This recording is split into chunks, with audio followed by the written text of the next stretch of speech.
বন্ধুরা, আমি রচনা। স্বামী ও একমাত্র ছেলেকে নিয়ে আমার ছোট সংসার। কিন্তু স্বামী আমার অনেক বছর হলো বিদেশে গেছে, এখনও বাড়ি আসার নাম নেই। এটাই আমার জীবনের একমাত্র দুঃখ।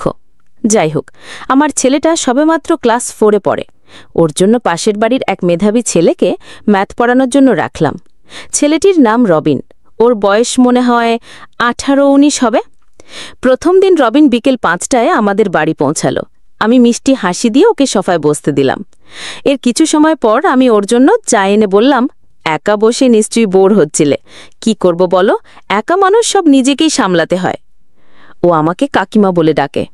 তখনও বলল, না না কাকিমা, ঠিক আছে, আমায় নিয়ে চিন্তা করতে হবে না। এরপর কিছু সময় কথা বলে ও চলে গেল। কথা হলো পরের সোমবার থেকে সপ্তাহে 3 দিন পড়াতে আসবে। আমিও বললাম, ঠিক আছে। এভাবেই রবিনের আমাদের বাড়িতে আসা শুরু হলো। ধীরে ধীরে ও যেন আমার পরিবারেরই একজন হয়ে উঠল। শুধুমাত্র ছেলেকে পড়ানো নয়, আমার টুকিটাকি ফরমাসও পালন করত। সপ্তাহে 3 দিন পড়ানো থাকলেও রবিন প্রায় রোজই আমাদের বাড়ি আসত। এভাবে আস্তে আস্তে আমিও ওর উপর নির্ভরশীল হয়ে পড়লাম। ওদিকে আমার ছেলেও ম্যাথ বেশ ভালোই বুঝতে লাগলো। যদিও ওকে মাসে 1000 টাকা দেওয়ার কথা হয়েছিল, কিন্তু আমি মাইনে ছাড়া ওকে আরও কিছু বেশি দিতাম। অবশ্য ও আমার অনেক কাজ করে দিত, ব্যাংক, ইলেকট্রিক বিল দেয়া, অনেক সময় আমার সাথে মার্কেটিংয়েও নিয়ে যেতাম। আমি প্রথমে ওকে তুমি করে বলতাম, তা কখন যে তুইতে নেমে এসেছে আমরা কেউ বুঝতে পারিনি। সেদিন সকাল থেকেই অঝোরে বৃষ্টি চলছে, আর আমি রবিনকে কল দিয়ে বললাম, কিরে, কি করিস? ও বলল, কি আর করব, বাড়িতে বসে বোর হচ্ছি। আমি তখন বললাম, চলে আয়, খিচুড়ি আর ইলিশ মাছ ভাজা নেদেছি। ও বলল, ওহো, আমার ফেভারিট, ওয়েট, এক্ষুনি আসছি। ও তখন বৃষ্টিতে ভিজেই আমার বাড়ি চলে আসলো। তা দেখে আমি ওকে একটু রাগ দেখিয়ে বললাম, বৃষ্টি একটু কমলে আসতে পারতি তো, নাকি নিমন্ত্রণ যখন করেছি নিশ্চয় না রেখে খেয়ে নিতাম না।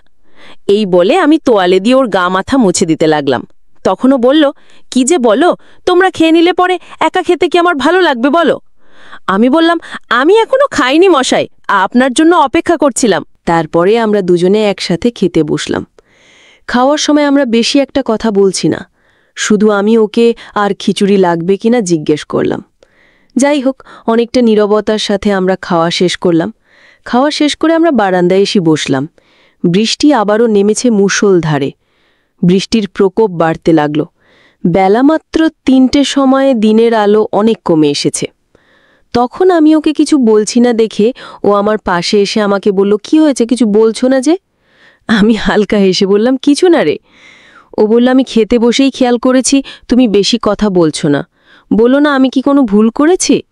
আমি বললাম, আরে তুই ভুল করতে যাবি কেন, এমনি মনটা ভালো লাগছিল না। ও বলল, প্লিজ বলো না কি হয়েছে। আমি বললাম, আচ্ছা তোর গার্লফ্রেন্ড আছে? ও বলল, না নেই। আমি বললাম, সে কি, কেন?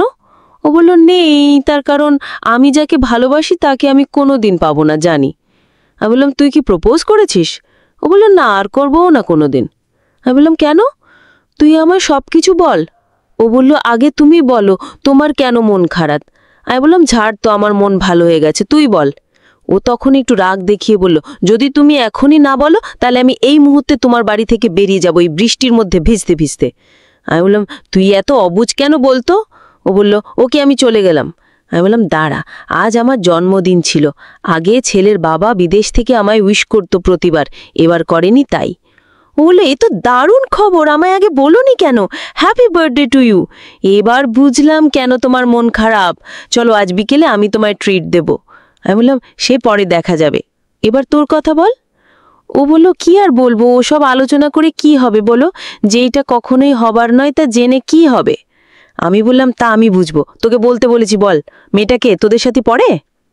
ও বলল, ঠিক আছে, তোমার যখন শোনার এতই ইচ্ছে আমি বলছি, কিন্তু তার আগে কথা দিতে হবে, তুমি রাগ করতে পারবে না। আমি বললাম, ঠিক আছে, কথা দিলাম, এবার বলতো, তার সাথে কি তোর কথা হয়? ও বলল, আমি ঠিক এই মুহূর্তে তার সামনেই দাঁড়িয়ে আছি। ও এটা বলার পর মিনিট 10 ধরে ঘর নিস্তব্ধ, কেবল বৃষ্টির শব্দ ছাড়া আর কোনো শব্দ নেই। আমি জানালা দিয়ে এক মনে বাইরে তাকিয়ে বৃষ্টি দেখছি, আর ও মাথা নিচু করে সোফায় বসে কিং কর্তব্য বিমূঢ়। ও একটু পরে আমার কাছে এসে বলল, তুমি আমায় কথা দিয়েছিলে যে রাগ করবে না। আমি জানি তোমার খারাপ লাগছে, হয়তো আমায় বাজে ভাবছ, কিন্তু আমি কি করব বল, এটা সত্যি যে তোমায় ভালোবেসে ফেলেছি, আমায় তুমি ক্ষমা করে দিও। বিদায়, আর আমি কোনোদিন আসব না তোমার সামনে। ও যখন এই কথা বলে চলে যেতে লাগলো, আমি তখন ওকে পেছন থেকে হাত টেনে ধরলাম আর চোখে জল নিয়ে বললাম, একটা সত্যি কথা শুনবি? ও বলল, বলো। আমি বললাম, আজ এই কথাটা বলার জন্যই তোকে আসতে বলেছিলাম, কিন্তু বলার সাহস করে উঠতে পারিনি। এই শুনে ও আমাকে আঁকড়ে ধরল। বৃষ্টি তখনও কমেনি। একটু পরে আমি ওকে বললাম, কিন্তু আমাদের এই সম্পর্কের পরিণতি কি তা কি বুঝতে পারছিস? ও বলল, জানি না, আর জানতেও চাই না। আমি বললাম, কিন্তু আমি আজ তোর কাছ থেকে একটা কথা নিতে চাই, দিতে পারবি?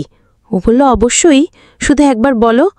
আমি বললাম, দেখ, আমি চাই না আমার জন্য তোর জীবনে কোনো ক্ষতি হোক, তাই যেদিন আমি মনে করব এই সম্পর্ক আমি শেষ করে দেওয়ার সেই অধিকার আমার থাকবে, তখন তুই বাধা দিতে পারবি না।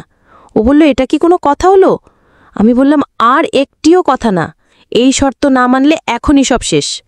তখন অগত্যা ওর আমার শর্ত মেনে নেওয়া ছাড়া আর কোনো উপায় ছিল না। এরপর ও আমার জন্মদিন উপলক্ষে আমাকে নিয়ে ঘুরতে বেরোলো। যদিও আবহাওয়া ভালো ছিল না, কিন্তু ও আমার কোনো বারণ শুনল না। তারপর আমরা ঠিক করলাম নাইট শোতে সিনেমা দেখে ডিনার করে বাড়ি ফিরব। এরপর আমরা বক্সের 2টো টিকিট নিয়ে হলে প্রবেশ করলাম। সিনেমা শুরু হতে না হতেই ও আমাকে আঁকড়ে ধরল। তখন আমি ওকে বললাম, এখানে নয়, বাড়ি গিয়ে। ও বলল, কিন্তু বাড়িতে তো তোমার ছেলে থাকবে। আমি বললাম, সেই চিন্তা আমার, তুই চল। হল থেকে বেরোনোর প্রায় সাথে সাথেই ছেলের ফোন। ও নাকি ওর এক ফ্রেন্ডের বাড়িতে আটকে গেছে, আজ ফিরতে পারবে না। আমি তখন ওকে বললাম, ঠিক আছে বাবা, সাবধানে থেকো। আমি ফোন রেখে ওর দিকে তাকিয়ে মুচকি হেসে বললাম, তোর ছাত্র ওর এক ফ্রেন্ডের বাড়িতে গেছে, আজকে নাকি আসতে পারবে না। ও তখন সঙ্গে সঙ্গে ওর বাড়িতে ফোন করে জানিয়ে দিল যে আজ আর বাড়ি ফিরছি না। আমি তখন ওকে বললাম, এবার তাহলে বাড়ি চল। এরপর আমরা রেস্তোরাঁয় বিরিয়ানি খেয়ে টুকটুকে চড়ে বাড়ির উদ্দেশ্যে রওনা দিলাম। তখন আকাশে মেঘের ডাক শোনা গেল, আর ও আমাকে বলল, মনে হচ্ছে আজ রাতে প্রচুর বৃষ্টি পড়বে। আমিও হেসে বললাম, সে আমি খুব বুঝতে পারছি। বাড়ি ফিরে আমি ফ্রেশ হতে গেলাম, আর ও টিভি চালিয়ে দেখতে থাকলো। একটু পরে আমি ফিরে এসে বিছানা ঠিক করতে থাকলাম। তখন ও আমার কাছে এসে আমাকে আঁকড়ে নিল, আর আমিও সম্মতি জানালাম। এইভাবেই আমাদের এক মিষ্টি সম্পর্কের সূচনা হয়েছিল। তো বন্ধুরা, আজকের ভিডিওটা এখানেই সমাপ্ত। ভিডিওটি ভালো লাগলে লাইক, শেয়ার এবং চ্যানেলটি সাবস্ক্রাইব করতে পারেন। ভালো থাকুন, সুস্থ থাকুন।